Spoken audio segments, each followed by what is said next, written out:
En juillet 2018, on est parti pour 3 semaines d'aventure en Islande avec Clément et Alexis. Malgré les milliers de kilomètres que l'on a déjà parcourus à travers l'Europe, ce road trip fut de loin le plus dur aussi bien mentalement que physiquement. 7500 km, une dizaine de pannes, 7 nuits blanches dont 2 fois 2 d'affilée, ainsi que 2 motos mortes dont une casse moteur. Mais malgré cela, ce fut également l'aventure la plus incroyable que nous ayons vécue jusqu'à aujourd'hui. Alors après la série de 13 épisodes retraçant l'intégralité de cette aventure, je pense qu'un petit résumé s'impose.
Cela faisait peut-être 4 ou 5 ans que nous parlions de faire l'Islande. On repoussait sans cesse, en prétextant que nous n'étions pas prêts, que nous n'avions pas le niveau, les connaissances ou encore la maturité pour ce genre de voyage. Puis après toutes ces années à voyager, on s'est dit qu'on était enfin prêt à pouvoir faire face à cette zone du globe.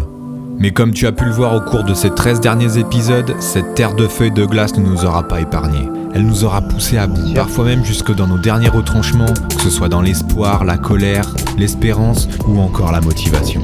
Beaucoup de hauts mais aussi beaucoup de bas. On a dû composer avec tout cela et ne rien lâcher afin de pouvoir venir à bout de cette aventure d'une manière ou d'une autre.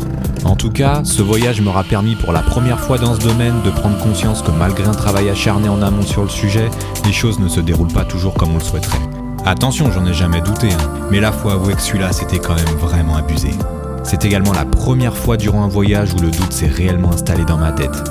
Et si j'avais vu trop gros ? Et si on était venu trop tôt ? Est-ce qu'on s'est vraiment assez préparé pour ce voyage ? J'en suis presque venu, à un moment donné, à regretter mon choix d'être venu ici.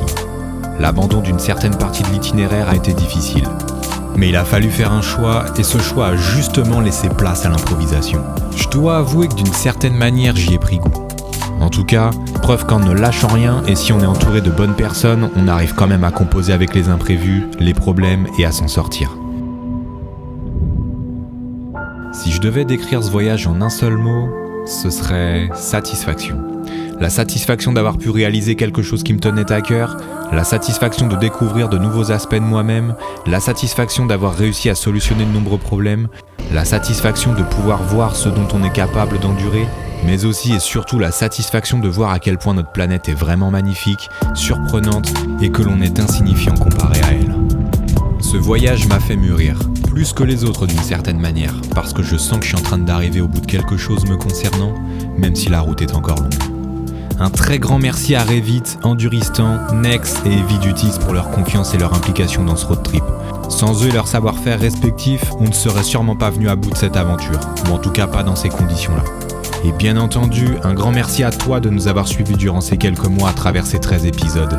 Merci pour tous tes mots, tes partages, parce que c'est grâce à ça qu'on évolue de jour en jour dans ce putain de game. Les textiles Black Market sont prêts et les premières commandes seront possibles à partir du mois de mai. Au fait, on part au Maroc le 14 avril. Donc si tu veux suivre nos aventures et avoir des résumés quotidiens, n'hésite pas à me suivre sur Instagram et sur Facebook. Tu sais ce qu'il te reste à faire. Abonne-toi. Easy.